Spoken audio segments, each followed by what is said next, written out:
Hello and welcome to Telugu రాజ్యం మేటి. Pan India లెవెల్లో భారీ హిట్ అయినటువంటి చాలా మూవీస్లో కన్నడ రాకింగ్ స్టార్ యష్ హీరోగా, డైరెక్టర్ ప్రశాంత్ నీల్ కాంబినేషన్లో వచ్చినటువంటి కేజీఎఫ్ 2 చిత్రాలని కూడా ప్రేక్షకులు ఎవ్వరూ మర్చిపోలేరు. అసలు ఎలాంటి క్రేజ్ ఉందో స్పెషల్గా చెప్పాల్సిన పని అయితే మాత్రం లేదు. అసలు మాస్ ఎలివేషన్స్కి పెట్టింది పేరుగా మారిపోయిన ఈ మూవీస్ ఫ్రాంచైజీలో పార్ట్ 3 కూడా చాలా భారీ హైప్ నెలకొనుంది. కానీ ప్రజెంట్ ప్రశాంత్ నీల్ అయితే చాలా బిజీగా ఉన్నాడు, డ్రాగన్ తెరకెక్కిస్తున్నాడు. మరి ఈ విషయంలో కొన్నాళ్ళ క్రితం అంటే కేజీఎఫ్ 3కి సంబంధించి తమిళ్ బిగ్ స్టార్ తల అజిత్ ప్రెజెన్స్ ఉంటుంది అని, అలాగే ప్రశాంత్ నీల్ అజిత్తో ఓ మూవీ చేస్తాడు అన్నట్టుగా కూడా చాలా రూమర్స్ వినిపించాయి. కేజీఎఫ్ 2 వచ్చిన కొత్తలో రిలీజ్ అయ్యి బ్లాక్ బస్టర్ అయిన తర్వాత. అయితే లేటెస్ట్గా వచ్చిన గుడ్ బ్యాడ్ అగ్లీ సినిమాలో అజిత్ కేజీఎఫ్ చాప్టర్ 2లో కొన్ని డైలాగ్స్ పేల్చడం కూడా అంతా చాలా ఇంట్రెస్టింగ్గా గమనించారు. దీంతో ఇక్కడి నుంచి మళ్ళీ కేజీఎఫ్ 3పై డిస్కషన్స్ మొదలైపోయాయి.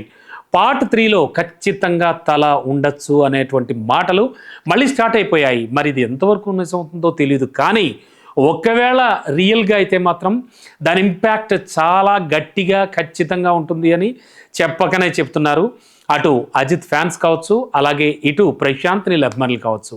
మొత్తానికి కేజీఎఫ్ 1-2 మూవీస్ తర్వాత కేజీఎఫ్ 3పై కూడా భారీ అంచనాలే నెలకొనున్నాయి. ప్రెసిడెంట్ ప్రశాంత్ నీల్ ఉన్న బిజీకి కేజీఎఫ్ 3 ఎప్పుడు తెరకెక్కిస్తాడని అంతా వెయిట్ చేస్తూ ఉన్నారు. కానీ ఇప్పుడు తమిళ్ స్టార్ హీరో తల అజిత్ కేజీఎఫ్ 3లో ఉండబోతున్నాడు. అలాగే ఎటువంటి పాత్రతో ఉంటాడు అనేది కూడా అంత బాగా ఎగ్జైటింగ్గా వెయిట్ చేస్తున్నారు తల అజిత్ ఫ్యాన్స్ అయితే మాత్రం.